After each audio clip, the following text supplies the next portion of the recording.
প্রভাত বন্ধুরা, কারণে অকারণে ব্লগের আমি শিপ্রা বলছি। আজকে অনেক দেরি হয়ে গেছে মর্নিং ওয়াকে বেরোতে, প্রায় 6:10 বাজে। এখন এই বেরোনোর জন্য রেডি হচ্ছি। রাস্তার অবস্থাটা দেখো, রাস্তার অবস্থা দেখো। এখন কি করে যাব দেখো, পুরো রাস্তা। মেয়ে এখন গাড়ি নিয়ে তো বেরিয়ে গেছে গতকাল হাসপাতালে। এখন ফিরবে কি করে আমি তাই ভাবছি। অবস্থা বুঝেছো? তোমরা সবাই কেমন আছো গো?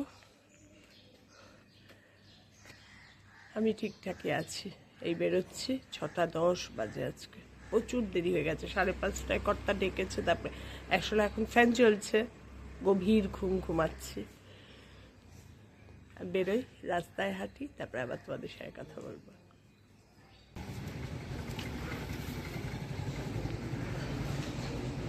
বেলপাতা দিও, তুলসী পাতা একটু বেশি করে দিও, আর দুটো দিয়ে দাও।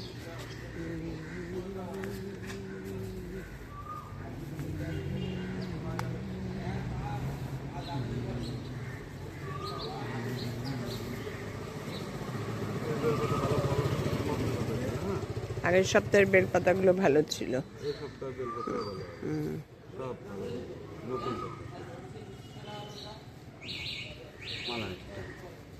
আর কটা দেবে না বেলপাতা?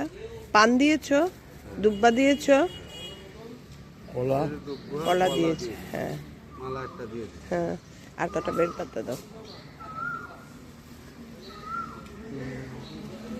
বেলপাতাগুলো এই অবস্থা, ছোট ছোট একদম। এই পুজো সেরে উঠলাম, বৃহস্পতিবারের পুজো। আমার গাছের ফুল আজকে মা লক্ষ্মীকে দিয়েছি। এর আগে দিয়েছি মা কালীকে, এবার দিলাম মা লক্ষ্মীকে। বৃহস্পতিবারের পুজো মানে কি আমার প্রচুর সময় লেগে যায় গো।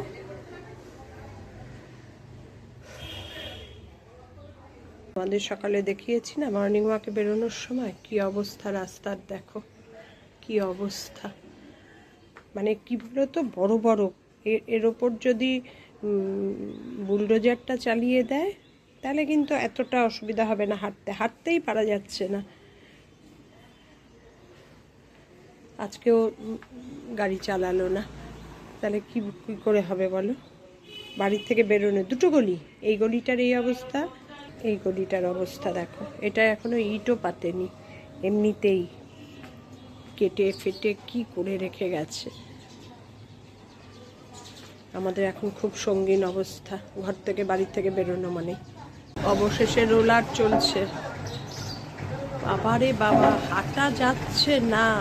আর আমার কর্তার ব্রেকফাস্ট করে একবার একটু বাজার যাওয়ারই, সাইকেল কি করে বের করবে।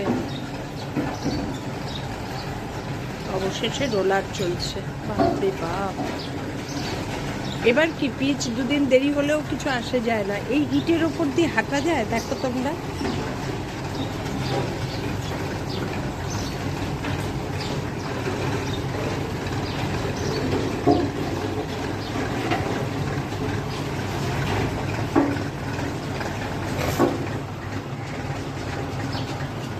দুদিন এইভাবে রইলাম, দুদিন না, কালকেই ফেলেছে, আর একদিন পুরো।